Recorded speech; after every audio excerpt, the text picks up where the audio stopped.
12절에 보면 베냐민에 대해서 이야기하는데, 베냐민에 대하여 일러스되 여호와의 사랑을 입은 자는 그 곁에 안전히 살리로다. 여호와께서 그를 날이 마치도록 보호하시고 그를 자기 어깨 사이에 있게 하시리로다. 이 베냐민에 대한 그 하나님의 말씀은, 이 모세의 축복은 무엇이냐면 내가 작다는 것입니다. 내가 연약하다. 막내 아닙니까? 베냐민은 막내 아들인데 이 막내 지파가 그 당시에도 작았어요. 수요가 좀 작았고, 그리고 이 축복의 내용은 내가 작지만, 막내이지만, 연약하지만, 막내들은 뭔가 좀 부족한 것 같고 뭔가 좀 하나 빠진 것 같고, 부모가 어머니 아버지가 사랑하지만은 늘 걱정하고 그렇게 하지 않습니까? 그러나 사랑을 많이 받습니다, 막내가. 그런 것처럼 내가 지금 작지만은, 연약하지만은, 그러나 내가 작지 않을 것이다. 작지만 강하다는 거예요. 그래서 이 뒷부분의 표현에 보면은 그를 자기 어깨 사이에 있게 하시리로다, 이렇게 되어 있죠. 이게 무슨 뜻이냐면 어깨 사이에 있다. 무슨 얘기입니까? 목마 태운다는 얘기입니다. 하나님께서 목마 태워가지고 하나님의 어깨 사이에 이렇게 놓으신다는 거예요. 이 베냐민에 대해서는 내가 막내지만, 작지만은, 부족한 게 많지만은, 그러나 내가 사랑하겠다, 이런 뜻이에요. 작지만 강하다. 근데 그것이 또한 역사 가운데 정말 나타나지 않습니까? 가장 작은 지파인데도 불구하고 이스라엘의 초대 왕 사울이 베냐민 지파 사람이잖아요. 첫 번째 왕이 나오는데 가장 작은 지파, 힘이 없는데 베냐민 지파에서 사울 왕이 이렇게 나오게 된 거죠. 그래서 사울도 이야기합니다. 나는 우리 지파 가운데서, 이 이스라엘 가운데 베냐민 지파가 아닙니까? 제일 작은 지파가 아닙니까? 근데 하나님께서 그 제일 작은 지파를 사랑하셔가지고 세우시는 것이죠. 강하게 하시는 것이죠. 사사기에서 보면은 전쟁 이야기가 나오는데, 이 베냐민 지파가 잘못한 게 있어요. 크게 잘못했어요. 그래서 나머지 11개 지파가 모여가지고 베냐민 지파를 치려고 하는데, 이 베냐민 지파는 소수예요. 작아요. 성읍도 작은데 700명의 돌 던지는 용사가 끝까지 성을 지키면서 돌을 던지는데 뭐 몇십만 명을 끌고 와가지고 이 나머지 11개 지파가 베냐민 지파 하나를 상대를 못해요. 이기질 못하는 거예요. 성을 함락시키지 못하는 거예요. 근데 이 하나님 말씀 정확하죠. 내가 작지만은, 수요가 적지만은, 그러나 강하다. 이런 말씀이 정확하게 이룸이 되는 것을 우리가 역사 가운데서도 보게 됩니다. 베냐민은 작은 지파이지만 그러나 강할 것이다. 저는 참 이게 마음에 드는 것 같아요. 우리 성도들 가운데서도 참 연약하고 작고 건강이 좀 안 좋기도 하고 그렇거든요. 그럴 수 있거든요. 저는 이 말씀 붙들면 좋을 것 같아요. 지금 내가 작은데, 내가 지금 연약한데, 근데 하나님께서 사랑하심을 통해서, 사랑하심으로 그를 하나님의 어깨 사이에 두시겠다. 목마 태우시겠다. 내가 사랑하겠다. 내가 사랑함을 통해서 내가 강할 것이다. 이렇게 주시는 하나님의 말씀, 하나님의 축복의 말씀입니다. 자, 또 이제 이어서 13절에 보면은 요셉 지파에 대한 이야기를 하거든요. 근데 요셉 지파는요, 요셉은 2개 지파가 됩니다. 요셉의 아들 므낫세, 장자가 므낫세고 차자가 에브라임이거든요. 야곱이 축복할 때 이 에브라임과 므낫세를 축복하잖아요. 요셉의 2 아들을.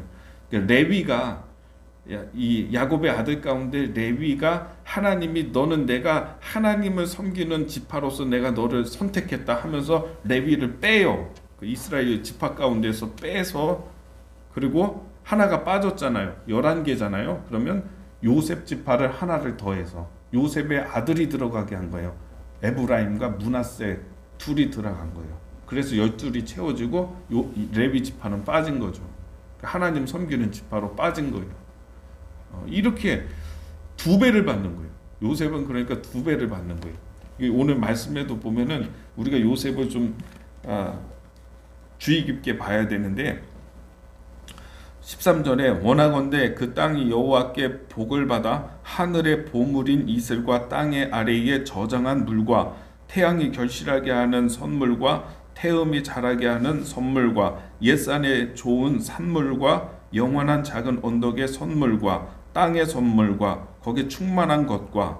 자, 보세요. 선물이라고 하는 단어가 이 선물이라고 하는 단어가 지금 5번이 나와요. 5번이. 보물과 선물과 땅의 선물과. 예? 이게 뭐냐면 하나님의 복을, 하나님의 은혜를, 복을 지금 요셉 지파에게 그냥 몇 배를 주시는 거죠. 복에 복을 더하신다 이런 거죠. 그리고 이 저장한 물과 13절 마지막에 저장한 물과, 이거는 어떤 걸 의미하냐면 시편에서 우리가 시냇가에 심기운 나무가 철을 따라 과실을 맺으며 말씀하시죠. 저장한 물은 시냇가에 있는 물을 얘기하는 것입니다. 시냇가에는 항상 물이 흐르죠. 가뭄이 돼가지고 시내가 다 말라도 그 땅 밑에, 시내 밑에는 물이 저장돼 있어가지고 시냇가에 심겨져 있는 나무는 그 뿌리가 깊어서 그 물을 다 흡수해가지고 가뭄 때에도 열매를 맺는 것입니다. 이게 무슨 얘기입니까? 철을 따라서 언제나 상시로 열매를 맺는 그런 은혜와 복을 이야기를 하는 것입니다. 요셉에 대해서는 선물이라고 하는 표현을 무려 5번을 해요. 보물이라고 하는 표현. 그래서 산물과 이것까지 합치면 6번이죠. 하나님이 은혜 주시고 복 줄 때 보면은 이렇게 하세요. 복을 준 사람을 또 복 주고 또 복 주고, 한 가지만 막 딱 나눠가지고 n분의 1로 딱 나눠가지고 딱 주시는 게 아니더라고요. 보니까 사랑하는 자, 하나님의 사랑을 받는 자에게 또 주시고 난 다음에 또 주시고, 주시고 난 다음에 또 주시고, 이렇게 하시거든요. 요셉이라고 하는 이 한 사람에게 2배를 받게 하시고, 아들 둘 다 지파가 돼가지고 들어가게 하시고, 이런 은혜가 있는 것입니다. 그런데 이런 에브라임 지파와 므낫세 지파를 왜 이렇게 하나님이 사랑하시나? 왜 이 사람에게는 2배를 주시나? 이런 생각을, 줬는데 또 주시고, 줬는데 또 주시고 왜 이렇게 하시는가 했을 때 요셉을 한번 생각을 해보십시오. 고난이 많았다는 것입니다. 고난이. 요셉의 삶 가운데는 극심한 고난이 많았잖아요.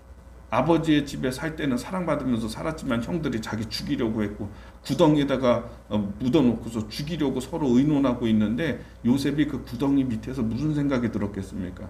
나를 죽이겠다고 하는 사람이 내 이웃 사람도 아니고 나를 모르는 사람이 아니라 내 형제들이 자기 죽이려고 하는 얘기를 의논하고 있는데 어떤 생각이 들었겠습니까? 요셉이. 그래도 유다가 그래도 안 된다. 우리의 손에 피를 묻히면 안 된다. 형제의 피를 묻히면 안 된다. 차라리 저기에 오고 있는 상인들에게 요셉을 팔자. 생명은 살리려고 유다가 그렇게 형제들한테 얘기해서 팔려가게 된 거 아니겠습니까? 애굽으로 팔려가죠. 그리고 애굽에 가서 거기서 종살이를 하고 노예가 되고, 그 시간이 계속되다가 또 자기 주인의 아내가 유혹을 하는데 그걸 뿌리치잖아요. 뿌리쳤다는 이유로 모함을 받아서 이번엔 감옥에 갇혀요. 자기가 꿈을 해몽을 해줘가지고 살아난 술 맡은 관원, 그 사람 요셉 잊어버려요. 계속 그냥 이 내리막길이 계속됐잖아요. 이런 극심한 고난의 시간을 다 견디고 하나님의 영광을 바라본 이 사람에게 하나님께서 2배의 복을 주시고, 복 주셨는데 또 주시고. 그러니까 여러분, 우리가 고난이 우리의 삶 가운데 있을 수 있습니다. 믿는 사람에게도 고난은 찾아오지만 믿음으로 이기고 믿음으로 하나님의 영광을 바라보면서 끝까지 바라보고 승리한 자에게 주시는 하나님의 은혜는 복을 주시고 거기에다 또 복을 주시고 5가지 6가지의 복을 한꺼번에 주시는 것이죠. 요셉에 대해서는 정말 그것밖에는 해석이 없어요. 요셉이 이들의 조상인 에브라임과 므낫세의 조상인 요셉이 고난을 이겼어요. 그에게 주시는 하나님의 은혜인 거죠. 그러니까 우리가 이 요셉 때, 물론 요셉도 그 영광을 받았죠. 회복이 있었죠. 요셉이 총리가 되었으니까. 그러나 그때보다도 자기 때에 누리는 복보다도 자기의 후손이 누리는 복이 더 큰 거예요. 요셉은. 우리는 이걸 바라보면서 살아야 돼요. 내가 받는 복도 있지만은 내 후손이 받는 복을 생각하면서 그것을 축복하면서 그렇게 오늘 하루하루를 살아나가는 그런 우리 모두의 삶이 되기를 바랍니다. 뒷부분에 보면은요, 17절에 뒷부분에 보세요. 민족들을 받아 땅 끝까지 이르리니 곧 에브라임의 자손은 만만이요 므낫세의 자손은 천천이로다, 이렇게 얘기해요. 근데 이 요셉의 이 지파 땅 분배 받을 때를 보면은 과정이 어떻게 되냐면 므낫세와 에브라임이잖아요. 그러니까 므낫세 2분의 반지파, 2분의 1지파는 동쪽에서 받아요. 기업을 또 받고, 또 므낫세 2분의 1지파가 서쪽에서도 기업을 또 받아요. 그리고 에브라임 지파가 또 받고, 그래서 이걸 지도로 보면은요, 지도로 어느 정도 땅을 차지하나 보면은 요셉 지파가, 에브라임과 므낫세가 차지한 땅이 이스라엘 전체의 반 정도가 돼요. 반은 좀 안 되는데 거의 한 40%, 45%가 돼요. 그 땅 영토가. 상당한 땅을 받는 거예요. 요셉 지파가 받은 게 전체에 받은 이 땅에서 보면은 거의 반 정도를 받는다니까요. 그러니까 엄청난 복을 하나님께서 이 요셉에게 주시는 것을 우리가 보게 됩니다. 여러분, 우리 성도님들 요셉처럼 고난을 잘 이기세요. 우리의 삶 가운데 어려움이 있지만은 그걸 바라보면서 감사하면서 주님의 영광을 바라보면서 살았더니 후손에게 주시는 하나님의 복이 이렇게 넘치는 것을 보게 되죠. 자, 18절 말씀에 스불론에 대해서 또 합니다. 스불론에 대하여 일러스되 스불론이여 너는 밖으로 나감을 기뻐하라. 이사가리여 너는 장막에 있음을 즐거워하라. 스불론이 어디냐면 갈릴리 지역이에요. 예수님이 사역하셨던 자리가 갈릴리 해역 그 자리잖아요. 이게 스불론의 땅이 거기에요. 예. 자, 그리고 갓지파에 대해서 20절에 보면은 갓에 대하여 일렀으되 갓은 광대하게 하시는 이에게 찬송을 부를지어다. 갓이 암사자같이 엎드리고 팔과 정수리를 찢는도다. 예. 이 갓은요, 지금 이제 중간에 보면은 암사자같이 엎드리고 팔과 정수리를 찢는도다, 이렇게 됐죠. 강한 사람들이에요. 싸움에도 능한 사람들이에요. 그래서 이 갓은 암사자라고 표현했는데, 암사자는 어떤 걸 의미하냐면 실속 있는 거예요. 실속 있는 거. 이 사냥할 때 보면은요, 숫사자는 사냥을 안 해요. 빈둥빈둥 거리다가 싸우거나 전쟁이 일어났을 때 숫사자가 개입해가지고 싸우지, 그냥 보통 보면은 누워 자거나 이러고 있어요. 암사자가 전부 다 이 사냥을 합니다. 자식도 암사자가 다 키우고 새끼들도. 암사자는 뭐냐면 실속이에요. 실속. 정말 이런 너는 암사자 같도다. 사냥도 잘하고 힘도 있고, 그리고 자기가 잡은 것을 팔과 정수리를 물어서 찢는도다, 이렇게 표현을 하고 있어요. 그러니까 실속이 있고 능력이 있어요. 근데 이거는 문제가 뭐냐면 실속이 있다가 보니까, 너무 실속이 있다가 보니까 현실에만 머물러요. 현실적이야. 너무 계산적이기도 하고 현실적이기도 하고 이런 거예요. 눈앞에 보이는 것만 보는 거예요. 그래서 뒷부분에 보면 21절에 그가 자기를 위하여 먼저 기업을 택하였으니 이렇게 되어 있어요. 그러니까 먼저 이 갓지파는 므낫세 반지파와 루벤 지파와 갓지파는 동쪽의 땅, 모세와 함께 동쪽 지역을 전쟁해가지고 차지한 그 땅을 요구를 했어요. 갓지파가 이 땅 우리 달라고. 왜냐하면 전쟁 안 해도 되잖아요. 모세와 함께 이미 점령을 해놨잖아요. 그러니까 동쪽은 하나님이 주신 땅이 아닌데도 불구하고 우리 이 땅 차지하겠습니다, 먼저 얘기를 한 거죠, 갓지파가. 근데 하나님이 보실 때는 뭐냐면 암사자같이 실속이 있고 힘이 있는데 미래를 내다보고 서쪽에 있는 땅을 차지하고 그 땅을 요구를 해야지. 여기는 별 볼 일 없는 땅인데, 이스라엘의 역사 가운데 중심에 들어서지 못하는 땅들이거든요, 동쪽은.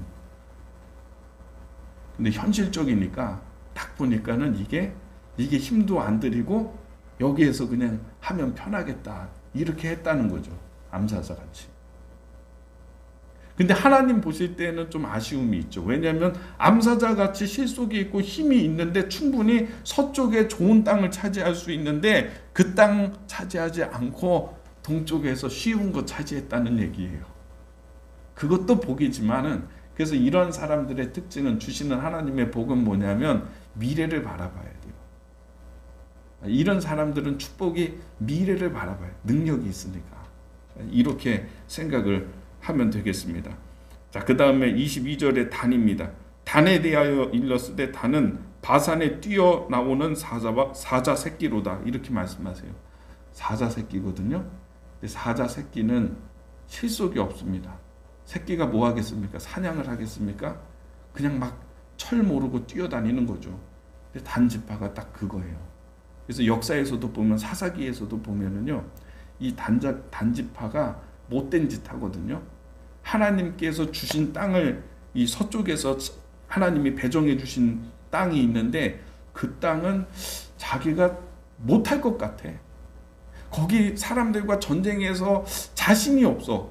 그러니까 하나님이 전쟁해가지고 차지하라고 하는데 가만히 있어요. 그러다가 어디 좀 쉬운 땅 없나 찾은 거예요. 그래서 저 북쪽에 이제 므낫세 지파 있는데 그쪽에 가가지고 거기에 있는 힘없고 연약하고 전쟁을 잘 모르는 가나안 사람들이 살고 있었거든요. 기습을 해서 거기 있는 사람들 다 죽이고 그 땅을 차지합니다. 비겁하게. 살육을 막 저질러요. 그게 그대로 된 거예요. 실속이 없어서, 힘이 부족해서. 이런 사람들은 어떻게 해야 되냐? 어떤 게 복이냐? 내가 약하지만 사자잖아요. 어쨌든 조금 더 기다리면서 훈련받고 열심히 하면은, 키우면, 훈련받고 성장하면은 강한 존재가 될 수 있는데, 이게 자기 힘이 없다고 그냥 저기 힘없는 사람들 어디 물색해가지고 그들 공격해가지고 다 죽이고 그 땅 차지한 거죠. 이런 사람에는 기다리면서 성장하는 게 필요한 것입니다. 자, 24절에 보면 납달리는 넘어가고요. 24절에 아셀에 대하여 일렀으되 아셀은 아들 중에 더 복을 받았으며 그의 형제에게 기쁨이 되며 그의 발에 기름이 잠길지로다. 내 문빗장은 철과 노시 될 것이요.